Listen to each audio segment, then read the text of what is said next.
$55 billion for Electronic Arts. I don't care how good the new Madden is. That valuation is pure fantasy.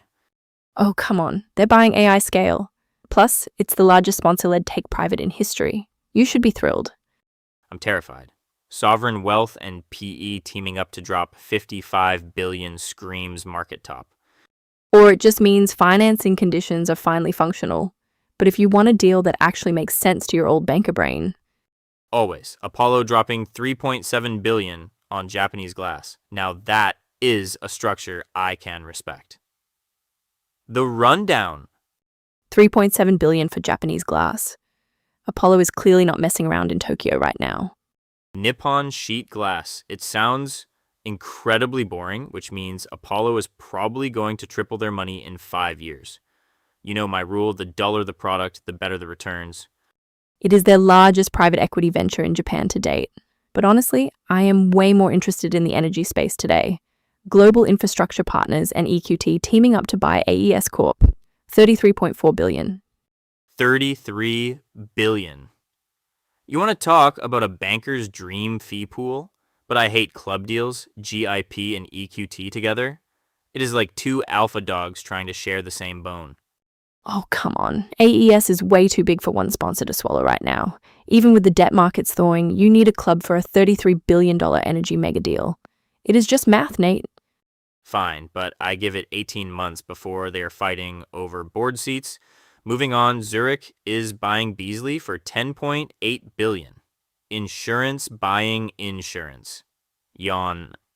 You say yawn, I say highly accretive. But if you want flash, Gilead is picking up Oro Medicines for 1.68 billion. Right, autoimmune T cell therapies, 1.68 billion for a biotech with a pipeline that probably fits on a single napkin. I actually read the clinical data on Arrow last night. It is not just a napkin. Their phase 2 trial results were genuinely anomalous in a good way. Gilead paid a premium, sure, but they bought a legitimate head start. Okay, fair enough. Let me give you some real gossip then. Estee Lauder is whispering sweet nothings to Puig brands. Wait, really? Pig? Yep, if it happens, we are looking at a combined beauty behemoth with around 20 billion in annual sales. Rabanne, Carolina Herrera, all under the Estee Lauder umbrella. That antitrust filing is going to be a nightmare. Regulators are getting so aggressive everywhere. Did you see the Philippine Competition Commission just increase their M&A thresholds to account for inflation? You can't sneeze without hitting a regulatory tripwire right now. Good luck to the associates updating those compliance decks. But speaking of massive numbers and inevitable regulatory headaches, we need to talk about the elephant in the room. The $55 billion elephant. Exactly. A sovereign wealth and PE consortium just took Electronic Arts private. The largest sponsor-led take private in history. $55 billion to buy the company that makes The Sims. We have to break down this capital structure. The big one. $55 billion for Electronic Arts. I had to refresh my terminal 3 times this morning just to make sure I wasn't hallucinating an extra zero. It is the largest sponsor-led take private in history. A sovereign wealth fund and a private equity consortium just looked at the calendar, saw it was 2026, and decided to drop the GDP of a small country on Madden and Apex Legends. It is a massive tone setter for the year. The debt markets are finally thawing out, financing conditions are looking much friendlier, and suddenly the Megadeal is back on the menu. But the narrative everyone is pushing here is scale and artificial intelligence. Oh, come on. I read the press release, Nate. They stuffed the acronym AI in there 4 times in the first 2 paragraphs alone. You cannot convince me a massive private equity buyout of a legacy video game publisher is a pure AI play. It is a classic cost-cutting maneuver dressed up in a trendy tech buzzword. Spoken like a true skeptic. But step back and look at the big picture for a second. Gaming is arguably the sector most exposed to generative AI disruption right now.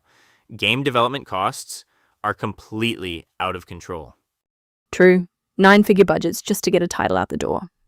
Exactly. So if you take EA private, you pull them off the brutal 90-day quarterly earnings treadmill, you can actually restructure their entire massive production pipeline using AI tools without Wall Street analysts screaming about short-term margin compression. That is the banker pitch right there. I would have killed to write that deck back in my 20s. Sure, the banker pitch sounds incredibly sexy until you actually have to service the debt on a $55 billion price tag. I am looking at the historic multiples right now, and the math feels severely stretched. Who actually wins here? Because they are paying a huge premium for a company that has frankly struggled to launch successful new intellectual property for half a decade. The public shareholders win. Obviously, they just got a massive cash out. And the consortium wins because they get immediate, undeniable scale. They are betting that the improved debt markets mean they can swallow this giant pill, optimize the balance sheet, and spit it out in 5 years for $80 billion. Unlocking value. That is the polite industry term for firing a bunch of middle managers and monetizing the Sims even harder, right? Which, historically speaking, is incredibly profitable. You cannot argue with the cash flow. It is just wild to me. The sovereign wealth guys are basically treating the global tech sector like a giant arcade claw machine right now. And they have an absolute endless supply of quarters. Well, 220 billion quarters, to be exact. I will trust your math on that one. But tech is not the only place we are seeing private equity write massive checks this week. Right. If you thought PE was only interested in video games and AI buzzwords, wait until you hear what Apollo is doing over in Japan. $3.7 billion for glass. Literal glass. We need to look at Apollo's playbook for Nippon sheet glass next, because the structure on that buyout is completely fascinating. Voices. So the consensus from the street this morning on this $55 billion Electronic Arts buyout is basically, quote, private equity is stepping in to unlock value. Unlock value. I absolutely love that euphemism. It's right up there with right sizing. It's a banker classic, but the analysts aren't entirely wrong here. I think they're entirely wrong. Unlocking value implies the public market somehow missed the intrinsic worth of the company that makes Madden. They didn't miss it. The consortium just wants to hide EA's massive AI development costs from the quarterly earnings calls. Look, you can call it hiding, but I call it breathing room. The commentary I'm reading points out that improved financing conditions are the real driver. Debt is getting cheaper again, and suddenly these massive 2026 mega deals make math sense. You can't deny the AI arms race is forcing these huge take privates because public investors hate margin compression. I don't deny the AI arms race. I just deny the narrative that every single deal right now is about tech and algorithms. Because while everyone is staring at tech and healthcare trying to buy scale, I'm hearing very loud whispers in a completely different sector. Oh, bring the gossip. Estee Lauder. They're supposedly in deep discussions to acquire Puig brands. Wait, really? The Spanish beauty group? Exactly. If it actually goes through, we're looking at a combined beauty behemoth with around $20 billion in annual sales. It would bring massive names like Rabanne and Carolina Herrera straight under the Estee Lauder umbrella. Wow, so much for my grand unified theory about AI driving all the volume, though I'm sure a banker will try to pitch me an AI-powered fragrance synergy by Tuesday. Please don't give them ideas. But before we get completely lost in the perfume aisle, we need to talk about some regulatory housekeeping that's going to mess up a few deal timelines in Southeast Asia. Right, the Philippine Competition Commission just shifted the goalposts on us for inflation. Spill the tea. Okay, I have to bring up the beauty whispers because my phone has been blowing up all morning. Estee Lauder is apparently in deep talks to buy Puig. Wait, Puig? The guys behind Rabanne and Carolina Herrera? Exactly. If this actually happens, you're looking at a combined beauty behemoth doing roughly $20 billion in annual sales. 20 billion. I'm looking at the footprint right now and I just don't buy it. It makes zero sense for Estee Lauder right now. They've spent the last 2 years trying to fix their own house. Integrating a massive Spanish conglomerate sounds like an absolute nightmare. Oh, come on, Maya. It makes perfect sense if you look at the portfolio gaps. Puig gives them instant credibility in prestige fragrances. That's where all the margin is right now. You slap Carolina Herrera next to Tom Ford, and suddenly you own the entire high-end perfume counter. Spoken like a true banker trying to sell a synergy deck. They don't need more brands, Nate. They need better execution on the ones they already own. Do you really think European regulators are just going to wave through a $20 billion beauty behemoth?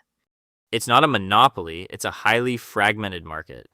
And prestige fragrance is basically bulletproof in a downturn. People won't buy a house, but they'll absolutely drop $200 on a bottle of Rabanne to feel something. The lipstick index strikes again. I'll bet you a very expensive coffee this falls apart before it even hits a letter of intent.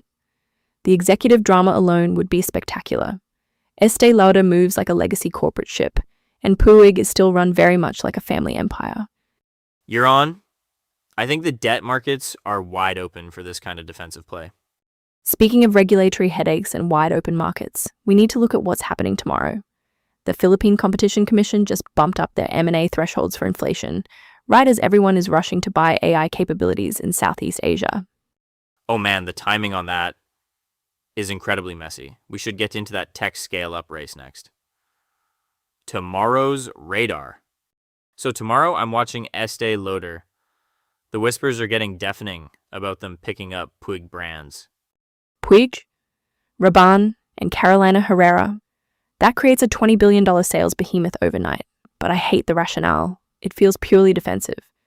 Defensive? They want to monopolize your bathroom counter, Maya? It's a classic empire play. I'll believe it when I see the filing. I'm actually watching Southeast Asia tomorrow. The Philippine Competition Commission just bumped up their M&A thresholds for inflation. Oh, come on. You're really tracking Philippine inflation adjustments over a luxury perfume war? Absolutely. It quietly changes the math for regional tech roll-ups.